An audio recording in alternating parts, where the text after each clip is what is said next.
Fucking what's going on, dude? I'm so happy to be here. Good to see a bunch of familiar faces out there tonight. What up? What up? What up? What up? Yeah, and I'm stoked to be up here in Tahoe. You guys having a good summer this summer? I certainly have. There's been a lot of cool stuff going on. We had a celebrity golf tournament recently. Did anyone check that out?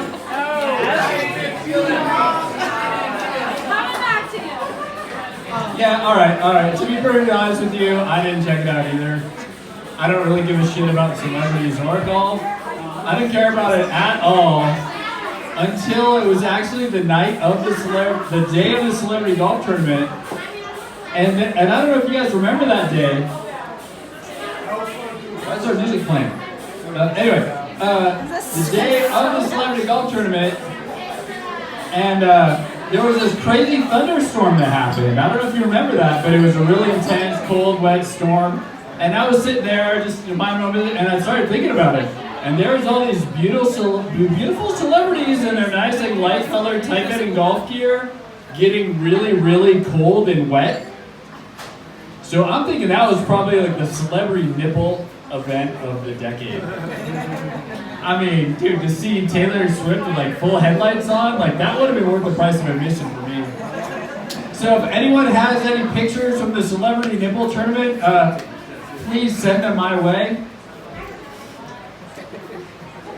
But let me see what else. I did have a set planned out. Oh yeah, speaking of hot celebrities, hot people in sports, did anyone want to watch the Olympics? That was pretty good. That was pretty hot. I mean, I was watching my favorite thing to watch was the beach volleyball. I mean, that was really hot. I'm happy to say I managed to get through watching the whole thing with only one minor wrist injury.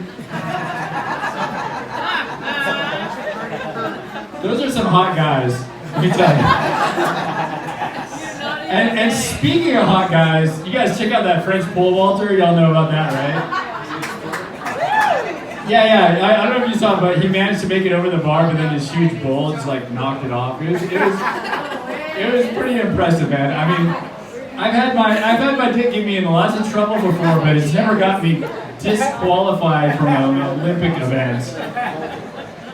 Yeah, that's what happened, man. I mean, I know some guys that are hung up on their own dicks, but that was an impressive hang-up. I mean, imagine that. You came all that way to go to the Olympics, only to be disqualified by a mere 9 to 12 inches, or something like that. But yeah,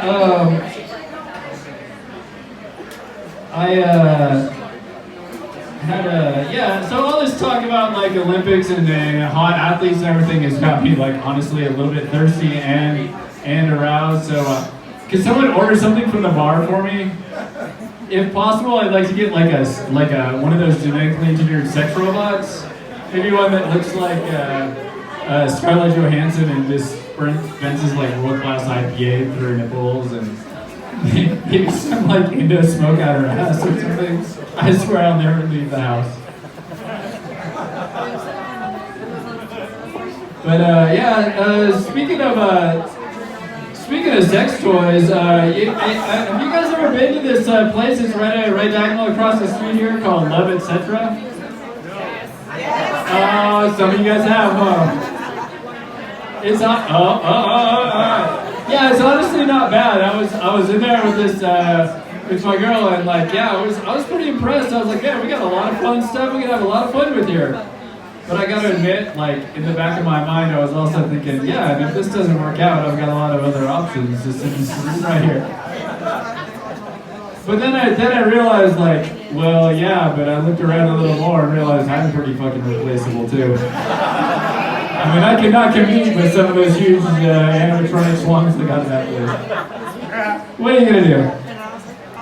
So at that point, I decided I was gonna work it out, you know, try to make it work. I mean, because the other thing is like dating in this town actually kind of sucks for a guy, the guy-girl ratio and stuff. I mean, you go out, you meet a girl at the bar, she don't even remember your name. You know, I swear I met the same girl, like talked to her like 10 times, doesn't even remember my name. And I've gone home with her like 3 times, she still doesn't remember my name. And the last couple of times I was like, what's my name? She just kept calling me dude. So true.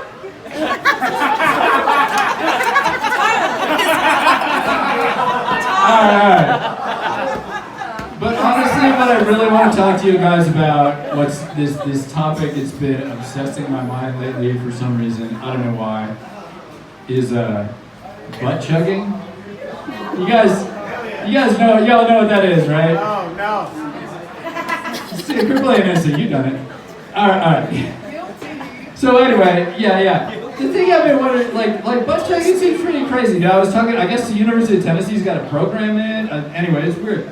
But like, you know, I was thinking like butt chugging would be an interesting way to like try to hide your drinking because you get really faded really easy and like you want to be on your breath, you know, you get pulled over by the cops, they wouldn't smell it on your breath, just hope they don't have like a dog. Spread your cheeks. Yeah. But I was thinking like, you know, you can picture like someone in authority like, you know, or just like a really important person like doing butt chugging as a way to hide their drinking, you know, like could you imagine maybe a priest might do that? Maybe with some wine they stole from communion, you know? And it could lead to some really deviant shit, dude, if you think about it. Like maybe they start using the wine that people had spit out already. Oh, it gets worse. Because the thing I've really been wondering about this whole time, I've been struggling with this question, is this. Does butt chugging the blood of Christ make you more likely to become a child molester?